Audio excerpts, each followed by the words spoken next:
বিয়ে বিয়ে বিয়ে বিয়ে করতে করতে আমরা একদম পাগল হয়ে যাচ্ছিলাম। কি ড্রেস পরবো, কি সাজগুজ করব, কি মানে কেনাকাটা করতে হবে এই নিয়ে আমরা একদম পাগল।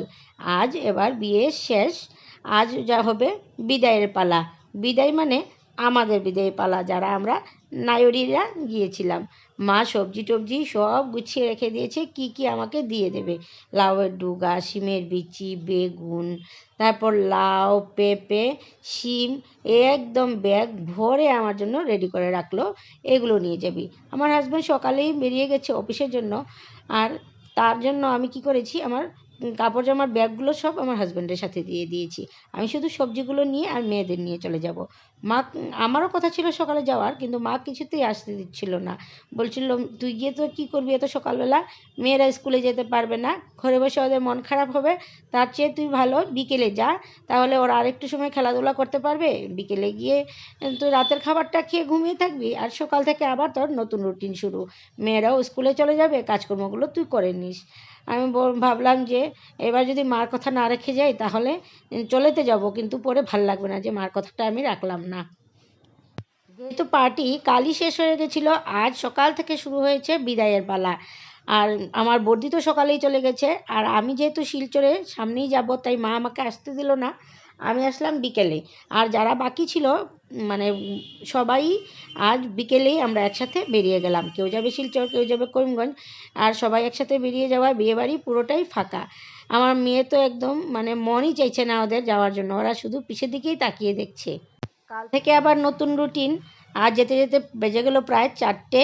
আর ঘরে গিয়ে পৌঁছে ভেবেছিলাম আজ আর কোনো কাজকর্ম করব না, কিন্তু রুটিন মতন তো চলতে গেলে সকালে আমি যদি কাজ স্টার্ট করি তাহলে আমার ডেইলি রুটিনে যে কাজগুলো থাকে সেগুলোই থাকবে। আর ব্যাগগুলো গুছানো, তারপর কয়েকদিন পরে যাচ্ছি, ঘরে ধুলো পড়ে থাকবে, সেগুলো করতে গেলে আমি আগামীকাল থেকে যদি কাজ শুরু করি তাহলে কিছুতেই হবে না। তাই ভাবলাম বিকেলে তো আমার এখন কোনো কাজকর্ম নেই, তাহলে ঘরে গিয়ে সেই কাজগুলোই সেরে নিই। আর এদিকে দেখতে পাচ্ছ একটা ট্রাক উল্টে গেছে। ট্রাকটা ছিল মাল ভর্তি ট্রাক, এটাতে ছিল টাইলস। আর ট্রাকটা পুরো উল্টে গেছে, জানি না ভিতরের সামগ্রী কেমন খারাপ হয়েছে কি না। পুরোটাই উল্টে গেছে, অনেকটাই ক্ষতি হবে। এই দেখতে দেখতেই আমরা পৌঁছে গেলাম শিলচর। আর আমি তো সামনেই থাকায় আধ ঘন্টার মধ্যেই আমি বাড়ি পৌঁছে যেতে পারি, তেমনটা অসুবিধা হয় না। তাই বেশিরভাগ সময় আমি বাবার বাড়ি থেকে আসলে বিকেলের দিকেই আসি। মাও আসতে দেয় না, বলে শুধু গিয়ে বিকেলে রাতের রান্নাটা করে খেয়ে দিয়ে ঘুমিয়ে থাকবি। কিন্তু আমি ভাবলাম আজকে আমি এই ধুলোবালিগুলো ঝাড়ঝুড় করে এই ব্যাগগুলো যদি গুছিয়ে রাখি তাহলে আমার আগামীকাল থেকে অনেকটাই হেল্প হবে। আর সেই কাজগুলো করলাম। আর রাতে একদমই খাবার আজকে সিম্পল বানালাম, কারণ আমার হাজব্যান্ডের আজকে একটা বিয়েবাড়ি নেমন্তন্ন আছে। আমি আর আমার 2 মেয়েই খাবো, তাই ভাবলাম শিম আলু সেদ্ধ দিয়ে দেবো, আর বেগুন ভাজা করে আর ডিম সেদ্ধ করে খেয়ে নিলাম। আর তোমাদের কার কার ভালো লাগে এভাবে ঘি দিয়ে আলু সেদ্ধ, ডিম সেদ্ধ আর এর কোনো কিছু একটা ভাজাভুজি হলে? আমার তো ভীষণ পছন্দ, আর আমার মেয়েদেরও খুব পছন্দ। তাই ভাবলাম সিম্পল আজকে রাতের খাবারটা করেই নিই, কারণ এর দিকে তো বিয়েবাড়িতে অনেক খাবার দাবার হয়েছে। তাই আজ আর তেমন কিছু খেতে ইচ্ছে করছে না। আর যেহেতু বাবার বাড়ি থেকে এসেছি, আমারও আর তেমন কিছু করতে ভাল লাগছে না। 4-5 দিন কোনো কাজকর্ম করিনি। আজ অনেক দিন পর আবার এসে আমার নিজের হাতে রান্নাবান্না করে খেতে হচ্ছে। তাই আজ যখন আমি ভিডিওটা এডিটিং করছি তখন বাবার বাড়ি থেকে আসার অনেক দিন হয়ে গেছে।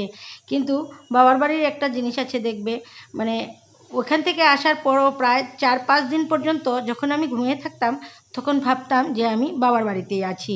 মা হয়তো কিংবা পাশেই ঘুমিয়ে আছে, দিদি হয়তো কিংবা পাশেই ঘুমিয়ে আছে, ভাবতাম যে আমি বাবার বাড়িতেই। তোমাদের কার কার এমন হয়? আমার তো কেউ আমার বাবার বাড়ি থেকে আসলেও যদি 1-2 দিন থাকে তাহলে মনে হয় ওই তো কিংবা ওরা ওই রুমে আছে, এমনটাই মনে হয়। আর আমিও যদি বাবার বাড়ি থেকে আসি তাহলে রাতে ঘুমানোর পর মনে হবে আমি ওইখানেই আছি। তাহলে আজকের মতন আর এভাবেই খাওয়া দাওয়া করলাম, আর খুবই ভালো লেগেছিলো খেতে। আমার তো ভীষণ পছন্দ এইভাবে সিদ্ধ ভাত আর ভাজা। তাহলে আজকের মতন আর এইটুকু। তোমরা সবাই সুস্থ থাকবে, ভালো থাকবে, টাটা বাই বাই। দেখা হচ্ছে আবার নেক্সট কোনো ব্লগে।